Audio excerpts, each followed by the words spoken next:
همه شما با موضوعهایتان سر و کار دارید. مشغول تجارت، محاسبه، خریداری خانه ها، ماشین ها، تجارت و مشغول هر چیز دیگری هستید. اما زمانی که در مورد خدا، دین، زندگی و اخلاق سخن گفته شد، زود میگویید باید بروم. برای این گونه چیزها وقت ندارم. حال چگونه بدانیم که خدا وجود دارد؟ چگونه بدانیم که خالق وجود دارد؟ دلیل اول، خدا علت تمام موجودات است.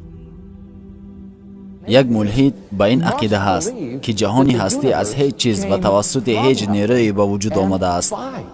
لیکن یقینا این طرز فکری بی مفهوم است. از هیچ چیز به وجود آمده نمیتواند. پس این کائنات از کجا آمد؟ چرا این کائنات وجود دارد به جای اینکه هیچ چیزی نباشد؟ باید سبب، علت وجود داشته باشد که این کائنات به خاطرش پیدا شده باشد. ما دلیل خود را چنین خلاصه میکنیم.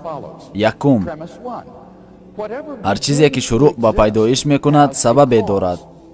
دوم، کائنات شروع به پیدایش کرد. سیوم، بنابراین کائنات دارای سببی هست. پس این سبب باید ماورای زمان و مکان باشد، ذاتی که موجودیتش ضرور و بی‌نیاز و فناناپذیر باشد.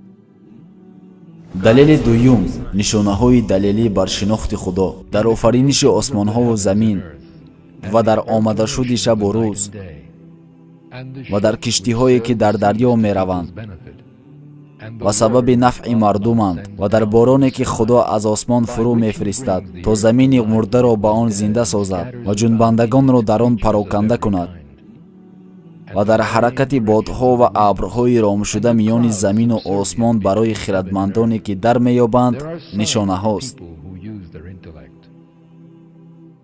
قانونهای منتظمی که در طبیعت وجود دارد شاهد آن است که هیچ چیزی در پیکره هستی تصادفی نیست. هر چیزی با سنجش تمام آفریده شده است و در پهلوی آفرینش بی‌نقص سیستم حفاظتی بی‌نقص برای همه چیز در نظر گرفته شده است که در یک نظام زیبا برقرار هستند به جای اینکه در هم فرو ریزند. دلیل سوم، معجزه های زندگی. علم تعریف برای چگونگی با وجود آمدن زندگی ندارد و یا اینکه چه چیزی باعث می شود که جانداران بمیرند، یعنی دلیل برای مرگ انسان ها ندارند. اگر قلب کسی از کار بماند عوضش کنید، دوباره او را زنده کنید. شما این توانایی را ندارید. شما زندگی انسان ها را کنترل کرده نمی توانید. شما حتی دلیل با وجود آمدن زندگی و مرگ را نمی دانید. دلیل زنده شدن و مردن الله یکتاست و به همتاست. دلیل چهارم، اگر خالق وجود نمی داشت دلیل برای زندگی وجود نمی داشت. آفتاب وجود دارد تا نور و انرژی حاصل کند. درختان وجود دارند تا میوه و اکسیژن حاصل کنند. حیوانات برای حاصل غذا و پوشاک هستند. سوال این است که چه کسی این هدف را تعیین کرد؟ چه کسی به آنان دستور داده است که این کارها را انجام دهند؟ هدف زندگی ما چیست؟ برای هر فرد عاقل در حقیقت هر چیزی هدف نهفته است. یقینا برای هدف اینجا هستیم و خالقی که وجود دارد که این هدف را برای ما تعیین نموده است. یک انسان صرف نظر از این که کی هست، کجا هست و یا چی میکند، این حس کنجکاوی را دارد. میخواهد بداند که چرا من اینجا هستم، چطور اینجا آمدم، آیا هدفی دارم و اگر هدفی هست پس آن هدف چیست؟ یگانه کسی که واقعا قادر به جواب دادن این سوال است خود پروردگار است. اگر خدای هست پس اوست که هدف آفرینش ما را برای من بیان کند و بگوید که این زندگی برای چیست. الله متعال از زمان آدم علیه السلام تا همکنون برای مردم نشان داده است که از آنها چی میخواهد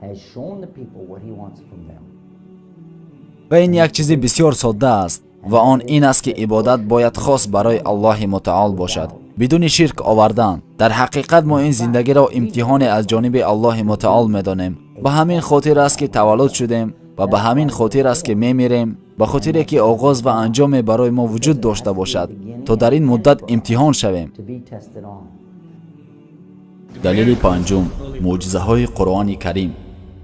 معجزات بیشمار از صناعت مختلف عالم در قرآن کریم وجود دارد و همه‌شان گواهی آنند که قرآن کلام پروردگار عالمیان است. بیشتر از 1000 آیت در قرآن کریم وجود دارد که از علم سخن می کند. بعد از هر حقیقت علمی این سوال را مطرح کنید: که چی کسی میتواند این سخن را در قرآن کریم بیان کند؟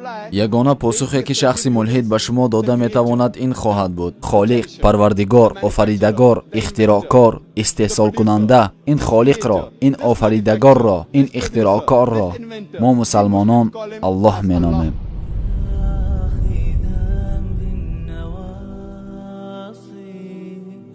أدرك غريق المعاني